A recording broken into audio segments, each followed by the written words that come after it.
E aí pessoal, tudo bem? Sejam bem-vindos ao canal de vídeos da Alpha Telecom.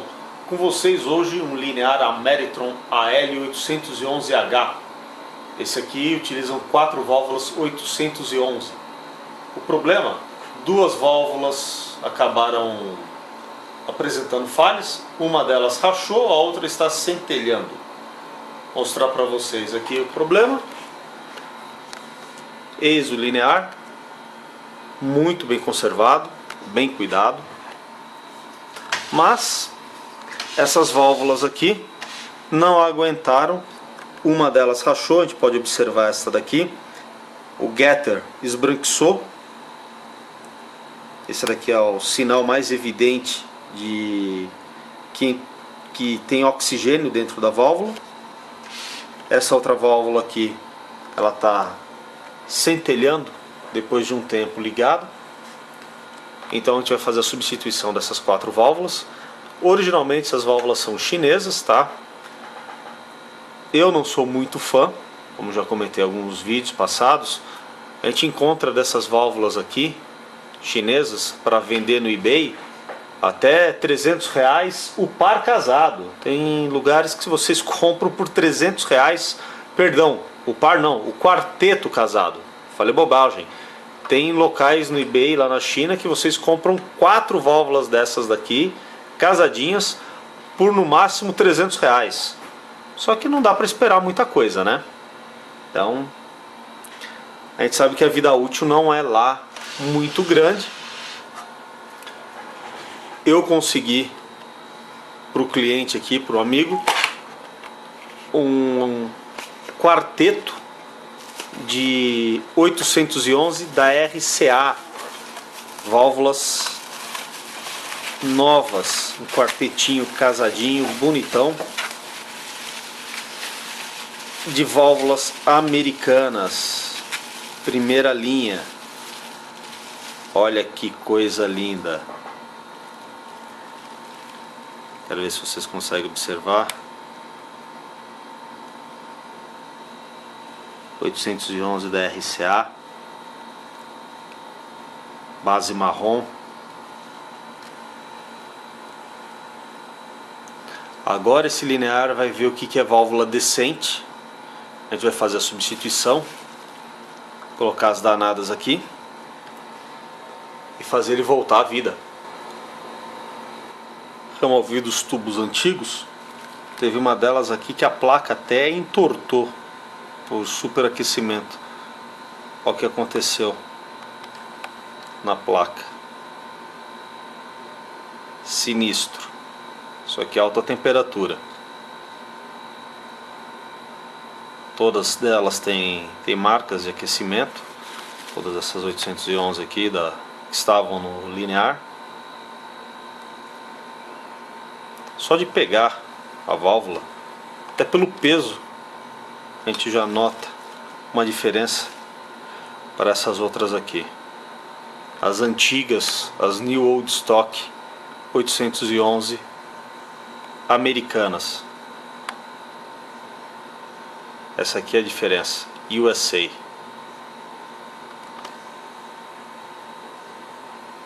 Material de qualidade. Tá aqui, pessoal, linear ligado, as válvulas no lugar, tudo bonitinho. Já está aqui em operação há várias horas. As válvulas já estão ambientadas, tá tudo ok. Novamente eu gostaria de deixar muito claro um aviso para todo mundo que jamais opere o seu linear sem a tampa, tá? As tensões encontradas aqui dentro são letais. Se você não tiver intimidade com esse tipo de equipamento, qualquer vacilo, qualquer erro é letal, tá ok? Não é brincadeira, as tensões aqui dentro matam, tá ok? Ele tem uma chave de segurança aqui atrás, como vocês podem observar. Quando você remove a tampa, ele abre a passagem da tensão da rede elétrica para o primário aqui da fonte do transformador, fazendo com que o linear não ligue. Como ele está em teste, eu fiz um bypass, um jumper aqui, e o linear está ligando sem a tampa. Isso aqui é apenas para demonstração, para verificar o funcionamento do equipamento, tá ok? Linear então aqui pronto para fazer um teste.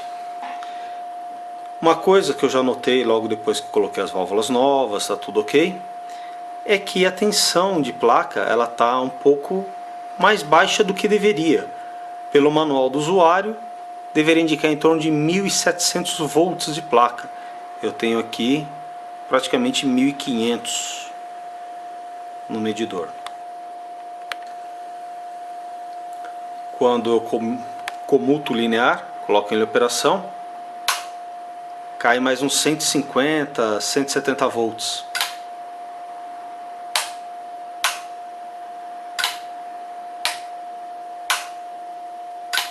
Isso já me chamou a atenção, tá? Não é a operação normal dele.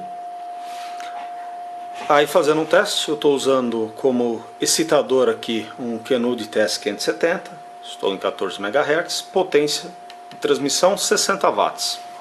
Estou excitando o linear com 60 watts, ele já está sintonizado. E vamos colocar então ele em transmissão, mostrar para vocês. Chave, corrente de placa. Send.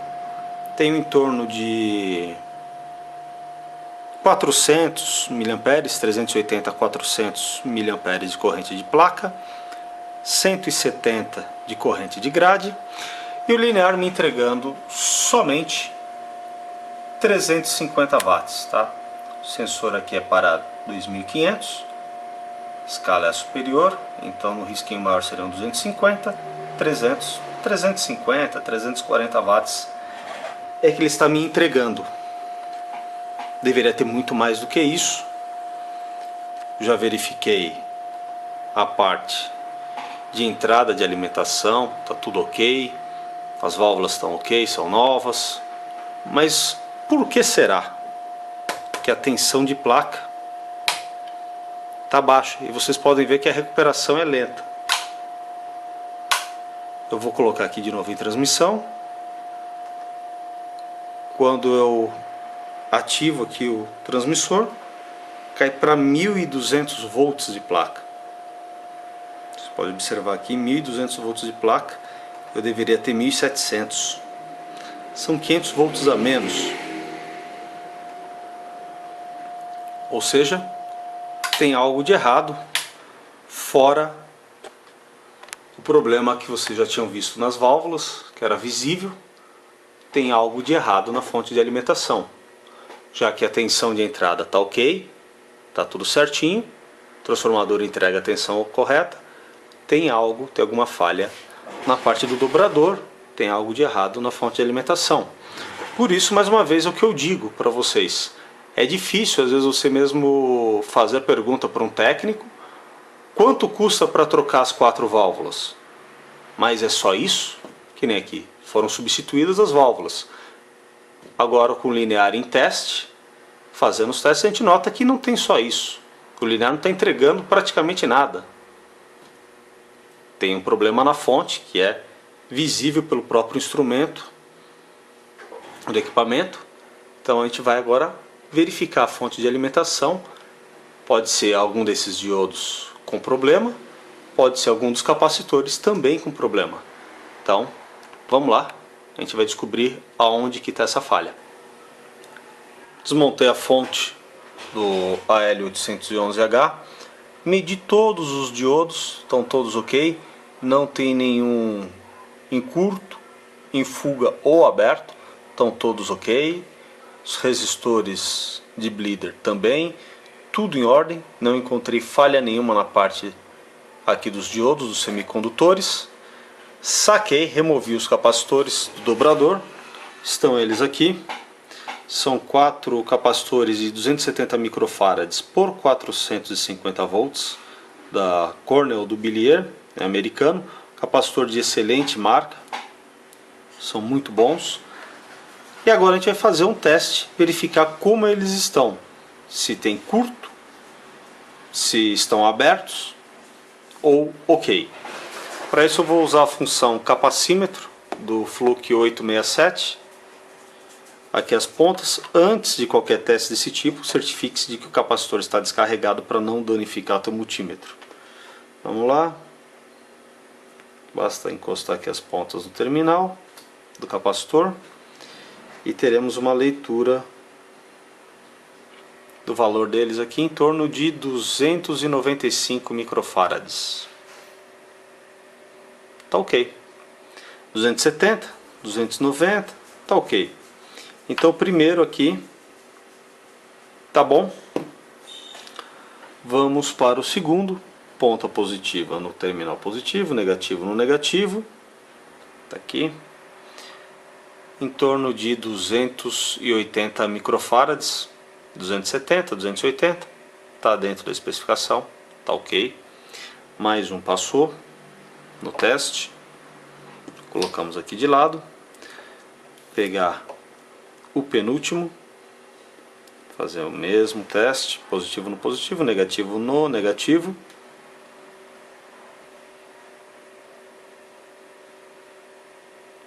Tá ok, 292 microfarads.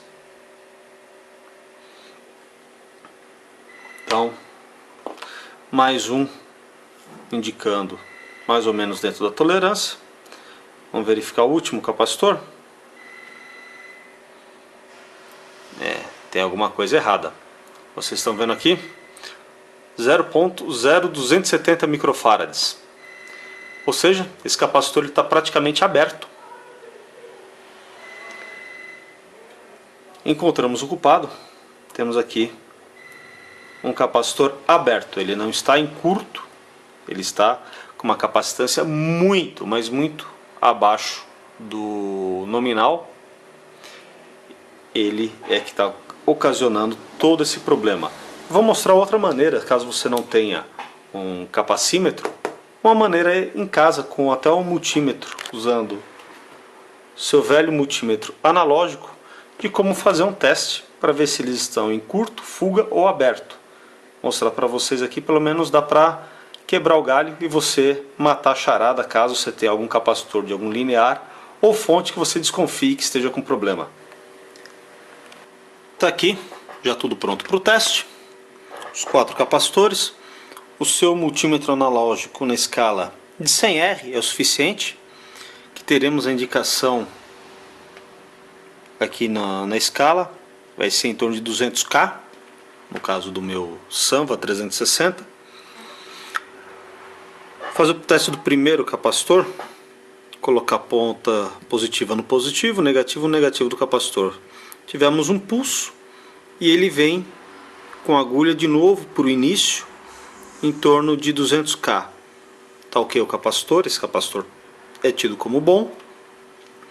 Agora invertemos a polaridade, negativo no positivo do capacitor, positivo no negativo. Temos um pulso de descarga, o capacitor havia sido carregado, agora ele foi descarregado. E também aqui em torno de 200K tá ok. Se nós invertermos novamente a ponteira, veremos novamente o pulso de descarga e chegamos em torno de 200K, que é o valor que encontramos. O primeiro capacitor tá bom. Fazer o teste com o segundo capacitor, ele vai ter que medir igual, positivo no positivo, negativo no negativo. Ele deu um pulso, carregou o capacitor em torno de 200K, invertemos as pontas, descarregamos, 200K, tá ok também. Aqui é o capacitor danificado. Vou mostrar para vocês o que acontece com ele. Não tem pulso algum, tá vendo? Posso inverter o capacitor. Aberto. Tá aqui. O capacitor bom, nós teríamos a carga e a descarga dele. Veríamos o pulso no multímetro. Esse aqui é o que está ferrado. Esse aqui é um que está bom. Temos a descarga e a carga dele. Tá ok. O terceiro capacitor também tá bom. Mas a gente não vai substituir apenas um. Vamos substituir os 4 capacitores. Assim a gente evita um problema futuro, porque se um já apresentou problema, pode ser que os demais venham apresentar também. Capacitores novos instalados. Foram utilizados 4 capacitores da Epicus. Ele já aqui no lugar. A única diferença deles para os originais que estavam são os meios de fixação. Esses aqui são soldando diretamente no painel, enquanto os originais eram por meio de parafusos, tá? É o único ponto que difere, não acarreta problema algum. Inclusive, os capacitores da Epicus, para quem não sabem, eles são Siemens, é a antiga Siemens, melhor marca que essa de componente não tem. Então tá aqui já instalado, tudo certinho. Vamos fazer um teste. Vamos ligar o linear, ver se ele vai entregar a tensão que tem que ser, que é em torno de 1700 volts pelo manual do usuário. Aqui a gente já vê um comportamento totalmente diferente do linear. Ele entregando em torno de 1820 volts mais ou menos. Vamos colocar aqui 1820. Ele está acima, tá, pessoal, do que recomenda. A gente nota que a tensão ela está beliscando a área vermelha. Isso já passou do limite. Mas será que é o medidor do rádio aqui que... Perdão, medidor do rádio não, medidor do linear está indicando errado? Ele está indicando certo? Será que é problema no divisor, do divisorzinho de tensão dele que está ruim? Então para isso a gente vai utilizar uma ponta de alta tensão e eu vou verificar diretamente na saída do dobrador, que é esse mais que a gente encontra aqui. Eu vou encostar a ponta aqui e o erro não é tão grande não. Eu tenho na verdade 1804 volts, tá? Essa aqui é a tensão que nós temos. Esse linear ele está ligado em 120 volts. A tensão da minha rede aqui é de 127. Então temos um pouco mais de tensão de entrada do que o correto, que o nominal para ele, para o que está ajustado. Então a gente tem uma leitura aqui alta, passa um pouco do limite. Estamos trabalhando na verdade no limite aqui. Por que eu estou falando que estamos trabalhando no limite? Vou mostrar para vocês aqui. Desligar o linear. Pegar uma folhinha que eu desenhei, muito simplesinho. Aqui temos os 4 capacitores da fonte. Todos eles estão em série, tá? Esses capacitores estão em série. É um aqui, outro, outro, outro. Positivo, negativo. O negativo no capacitor vai para o positivo do outro, assim por diante. Eles estando em série, ocorre o quê? A capacitância de cada um deles, o valor aqui 270 microfarads, será dividido por 4. Temos então um valor total aqui nessas pontas de 67,5 microfarads. Esse é o valor da capacitância desse banco que temos aqui. Já a tensão ela será multiplicada por 4. Então temos 450, mais 450, mais 450, mais 450 volts. Total 1800. Então posso aplicar em cima deste banco de capacitores aqui até 1800 volts sem problema algum. Passou disso, eu estou passando do limite, porque cada um desses capacitores, se eu for medir individualmente, eles terão exatamente o valor da tensão nominal de trabalho, tensão máxima dele, quer dizer, eu estou aplicando a tensão máxima, eu tendo 1800 volts aqui na entrada, em cima de cada capacitorzinho desse aqui eu terei 450 volts, a tensão limite deles. Tá aí o porquê desses capacitores eles terem apresentado problema. Um deles pelo menos apresentou problema. É de trabalhar no limite, de ficar recebendo a tensão máxima constantemente. Isso se a tensão da pessoa permanecer em 127, que é que nem o meu caso aqui. Mas se a pessoa morar num local onde ocorrem variações, e como a energia aqui no Brasil é um lixo, ela oscila muito, em algumas situações esses capacitores eles certamente receberam muito mais do que a tensão limite aqui de 450. Pode ter em alguns casos chegado até 480, 500 volts de repente. Então o que acontece? Está errado. Então eu estou fazendo com que eles trabalhem sempre no máximo. O que vai acontecer vai encurtar a vida útil desses capacitores. As válvulas, tem outro detalhe. A tensão de filamento também vai ser acima da especificada. Vai encurtar a vida útil delas. Elas vão aquecer mais. A tensão de placa está acima do que foi projetado. Então tudo trabalha acima das especificações. Seria como, fazendo uma analogia bem simples, você pegasse o seu carro de passeio, tem o contagiros, a faixa limite dele, o vermelho, começa em 7.000 RPM. É como se você trabalhasse com o seu carro sempre em 7.000 rotações por minuto, sempre na faixa vermelha. O que isso vai acontecer? Você vai diminuir a vida útil do motor. Aqui, você trabalhando com a tensão sempre no limite, você vai diminuir a vida útil de vários componentes. Isso acontece também com o rádio. Pessoas que pegam esses equipamentos e arrancam, tiram até 200 watts deles quando eles foram projetados para trabalharem apenas com 100 watts. Não é porque pode chegar até esse limite que a gente vai fazer ele trabalhar nesse limite. Então aqui, mais uma vez, a gente verificar. No momento aqui eu tenho 1795.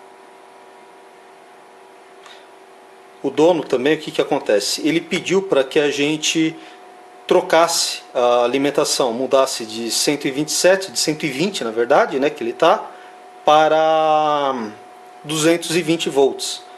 Só que aqui no Brasil não temos 220, né?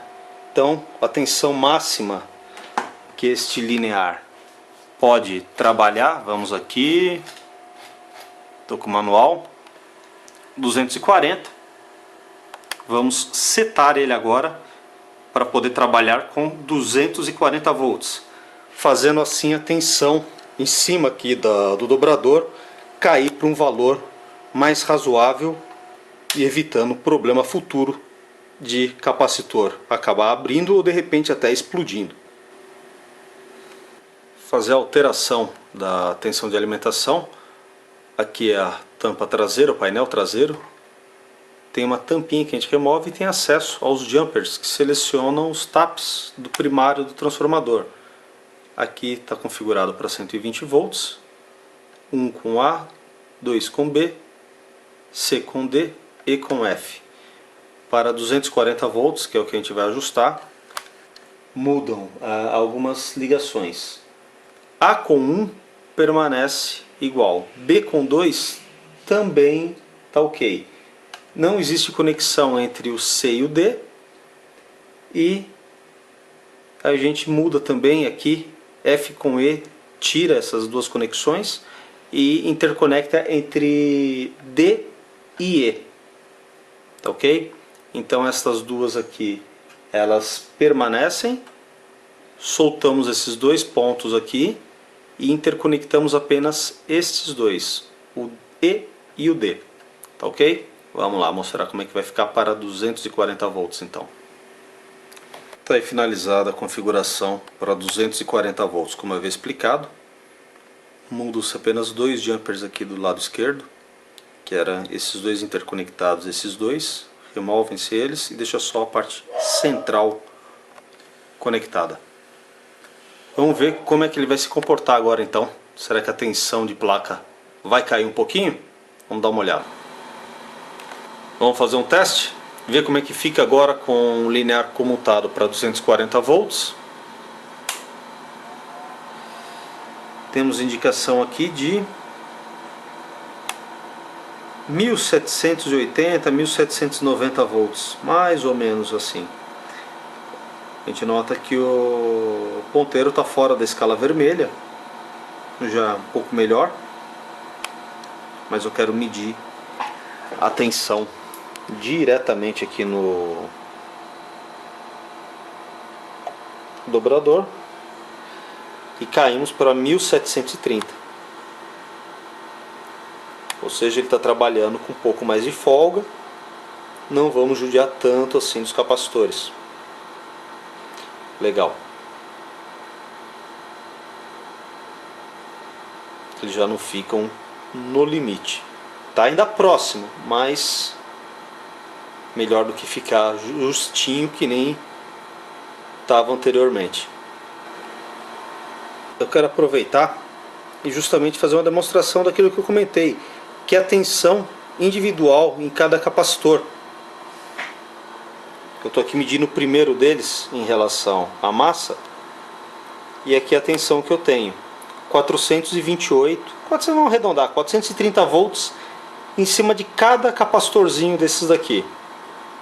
Eles são projetados para suportar até 450, estou com 430, eu tenho 20 volts ainda de segurança para que eles possam suportar qualquer oscilação na entrada de alimentação do linear. Eles não estão no limite. Tá ok? Está aqui estável. 428, 427 volts. Cada capacitor desse vai ter essa tensão em seus terminais. Antes tínhamos 450. 1800 dividido por 4 são 450 volts ali em cima de cada um deles, ou seja, eles estavam trabalhando no limite. Chegou o momento da verdade, pessoal. Será que vai dar certo? Será que o linear vai entregar a potência especificada pelo fabricante? No caso aqui, com as válvulas novas, tudo certinho, a potência, aqui estamos no site da Ameritron, AL811H, tem que entregar em torno de 800 watts para nós, com uma excitação em torno de 100 watts. Será que ele vai realmente fazer isso? Chegou o momento. Agora aqui, alta tensão, está beliscando 1800 volts. Chegou o momento. Colocar em operação. O rádio aqui eu vou excitar com 90 watts.